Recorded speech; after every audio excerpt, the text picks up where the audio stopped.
나를 힘들게 하고 시간 속에 Wow! Ang ganda-ganda naman pala ng office mo eh. Bakit ka ba nagpunta rito? Pinuntahan kita dahil gusto ko mag-thank you. Ha?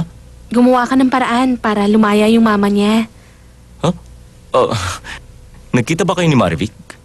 Ah, hindi. Sinabi lang ni Daddy. Surprise! Jaran! Teka, ano yan? Bigay ito ni Daddy. Pambili natin ng condo unit. Itago mo muna to. Pupunta ako sa orphanage.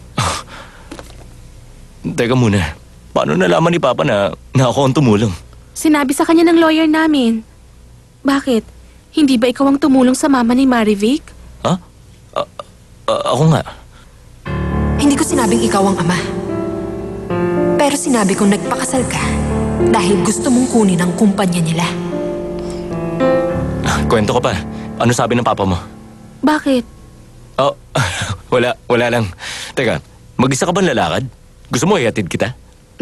Sanay na akong pumunta doon. Bakit? Worried ka na baka may kumidnap sa akin? Oo. Kaya kong sarili ko, wag mo na akong alalahanin. Ay, sana naman magkaroon na rin kami ng balita kay Miguel. Ipagdasal mo ulit siya, Okay, ingat ka sa pagdadrive. Aalis na ako. Bye. Hintay. Ma'am, salamat po. Ingat kayo. Salamat din din tatawag po na sa lang inyo, ako sa'yo, ma'am. ha? Okay ba yung condo unit na yon? Ano sa tingin mo? Akala ko naman malaking condo unit ang titingnan natin. Yung pala napakaliit lang. Hindi mo nagustuhan? Hanap tayo ng iba.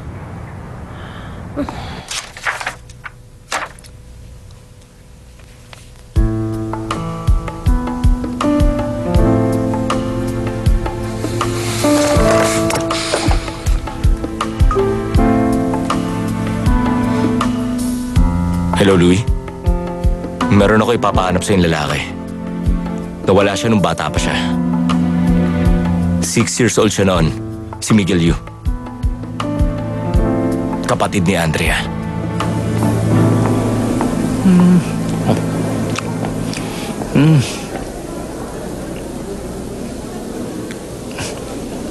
Palis na yata ito, miss. Ang baho. Bakit?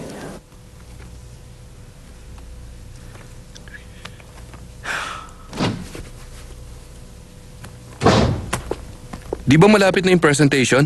Lumabas ka na. Lalabas na ako. Huwag mo na nga akong pagalitan. Tandaan mo, ha?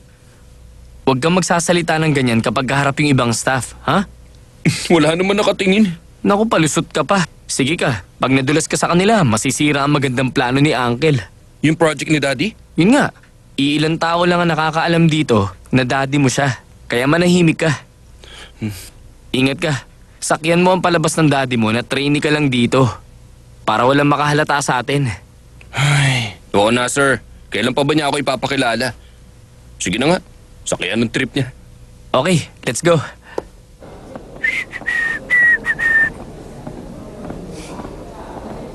Uy, sino yun? Salamat po, Mas sir. maganda ka kung lagi kang Sige ngingiti. po. Oo nga.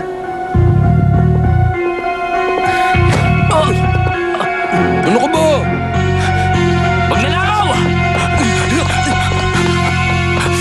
Ha? Wallet ko! Flash drive! Nako, huliin niyo magnanakaw! Habulin niyo siya!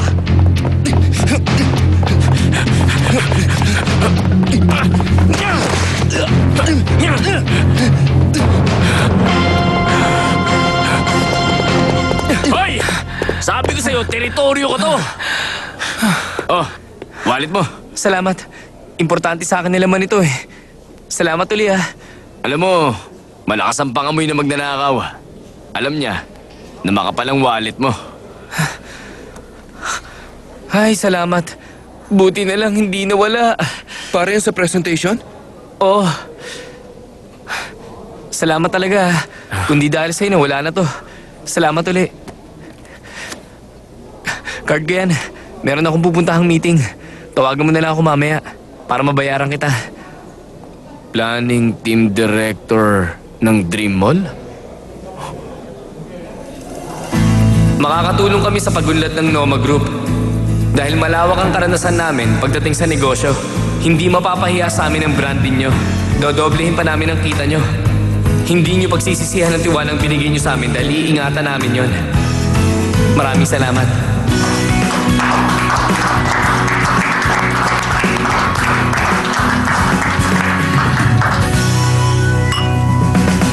Good job, Gabriel. Binabati kita. Congrats din, Christoph. Salamat sa tiwala. Kung hindi nabawi nung lalaki yun ng wallet ko, yari ang diskarte ko. Oo nga eh. Kinabahan din ako. Bigyan mo kaya ng pabuya bilang Yun nga pasasalamat. ang plano ko. Kaso lang, hindi ko nakuha ang cellphone number niya. Okay lang. Don't worry. Tatawagan ka nun kasi binigyan mo ng card. Congratulations, Sir Gabriel. Simula pa lang to. Pag natuloy na ang pagte-take over namin sa Noma, tsaka na uli tayo mag-celebrate. Alam mo, Gabriel, natutuwa ako sa'yo. Naalala ko tuloy yung daddy mo. Kamukha ko ba ang daddy ko? Makulit din yung tulad mo. Lahat ng gusto kailangan matupad. Ganon? Makulit din talaga yon tulad ko. Kasi pinipilit na akong pakasal.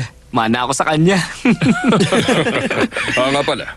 Tagasang department ba yung girlfriend mo? Uy, Um, may girlfriend ka palang taga-office? Uncle, don't worry, papakilala ko rin kayo sa kanya. Maghintay lang kayo, ha? Hanggat hindi ko siya nakikita, hindi ako maniniwala. Pero, sige. Maghihintay ako, ha?